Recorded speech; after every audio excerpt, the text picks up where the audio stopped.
कमला Harris को 2024 के राष्ट्रपति अभियान को डोनाल्ड ट्रंप के खिलाफ करारी हार का सामना करना पड़ा। ऐतिहासिक अभियान चलाने के बावजूद वो डोनाल्ड ट्रंप से हारने वाली दूसरी महिला उम्मीदवार बन गई हैं। इससे पहले 2016 में डेमोक्रेट उम्मीदवार हिलेरी क्लिंटन को भी ट्रंप से हार का सामना करना पड़ा था। कमला हैरिस की हार के पीछे एक प्रमुख कारण राष्ट्रपति की दौड़ में उनका देर से शामिल होना भी है। हत्या के 2 प्रयास ट्रंप के उत्साह को कम करने में विफल रहे और उन्होंने एक बार फिर व्हाइट हाउस की चाबी हासिल कर ली। जनवरी 2025 को वाशिंगटन डीसी में यूएस कैपिटल में आयोजित समारोह में डोनाल्ड ट्रंप को पद की शपथ दिलाई जाएगी। इसके बाद वो आधिकारिक रूप से अपना कार्यकाल शुरू करेंगे।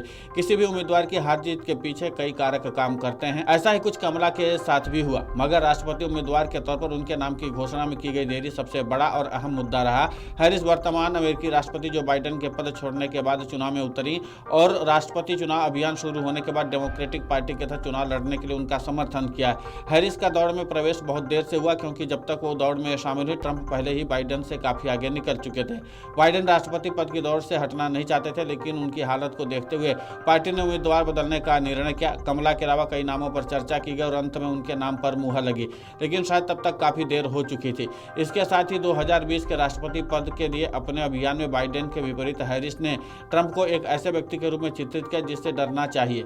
हैरिस ने इस धारणा पर भरोसा किया कि केवल लोकतांत्रिक मुद्दे ही उनकी जीत सुनिश्चित करेंगे। वहीं कई टीवी इंटरव्यू में कमला हैरिस ने उस तरह से अपनी बात को नहीं रखा जिस तरह से ट्रंप रखते थे। उनके विश्वास की कमी को लेकर के यूएस मीडिया ने चुनावों के आखिरी समय में सुर्खियां बनाया, जिससे उनके छवि को थोड़ा झटका लगा। जो बाइडेन के कुछ ऐसे फैसले भी रहे जो डेमोक्रेटिक पार्टी के हार की वजह बने।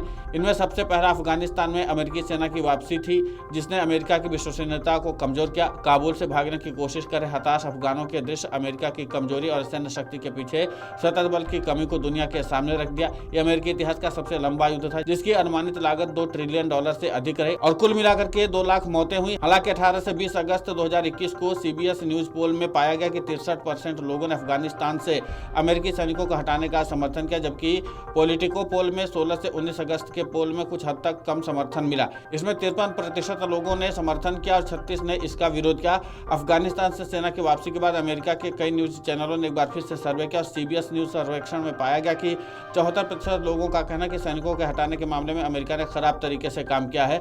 67% लोगों का कहना है कि बाइडेन के पास अमेरिकी नागरिकों को निकालने के लिए कोई स्पष्ट योजना नहीं थी। अमेरिकी राष्ट्रपति जो बाइडेन की टीम ने रूसी राष्ट्रपति व्लादिमीर पुतिन और रूस को कम करके आंका। इसने पुतिन को लगभग हरी झंडी दिखा दी, जिन्होंने पश्चिम में कमजोरी देखी और यूक्रेन पर आक्रमण करने के अवसर का लाभ उठाया। बाइडेन के लिए यूक्रेन युद्ध एक महत्वपूर्ण जीत हो सकता था। युद्ध के दौरान विभिन्न बिंदुओं पर यूक्रेन जीत के लिए तैयार दिखाई दिया, लेकिन इसे सुनिश्चित करने के लिए पश्चिम से पर्याप्त धन और हथियार की आवश्यकता थी, जो कि बाइडेन की टीम की तरफ से उसको मुहैया नहीं कराएगी। बाइडेन ने यह अवसर चूक गए, जिसने पुतिन के अभियान को पुनर्जीवित किया और अनगिनत यूक्रेनी लोगों की जान ले ली। निर्णायक नेतृत्व के बजाय अमेरिकी नीति में सहयोगियों को एकजुट करने का प्रयास दिखा। अंततः यूक्रेन को जीत हासिल करने के लिए पर्याप्त समर्थन प्रदान करने में विफल है। देश को जीवित रहने के लिए बस पर्याप्त सहायता दी गई, जो कि जीतने के लिए पर्याप्त नहीं थी। इसके अलावा भारत विरोधी कुछ ऐसी गतिविधियां भी की गई, जिसके नाते से भी जो बाइडेन के खिलाफ एक तरह से माहौल बनाया दिखाई दिया और खासकर जिस तरीके से बांग्लादेश में सत्ता परिवर्तन हो उसको लेकर के भी जो बाइडेन के छवि को लेकर के निशाना बनाया गया डोनाल्ड ट्रंप की तरफ से। इसी के नाते से इस पर काफी ज्यादा असर पड़ा है और इसी के नाते से कमला हैरिस को हार का सामना करना पड़ा। एक और मुख्य वजह यह थी कि इस बार डोनाल्ड ट्रंप ने स्थानीय मुद्दों पर ज्यादा फोकस किया और अमेरिकी नागरिकों को एकजुट करने का संकल्प दिलाया, जिसके नाते से बाजी पलटने में जरा भी देर नहीं लगी और इसी के नाते से डोनाल्ड ट्रंप ने संयुक्त राष्ट्र अमेरिका का एक बार फिर से चुनाव जीत करके राष्ट्रपति पद की कुर्सी हासिल कर ली है। Video desk amarujala.com।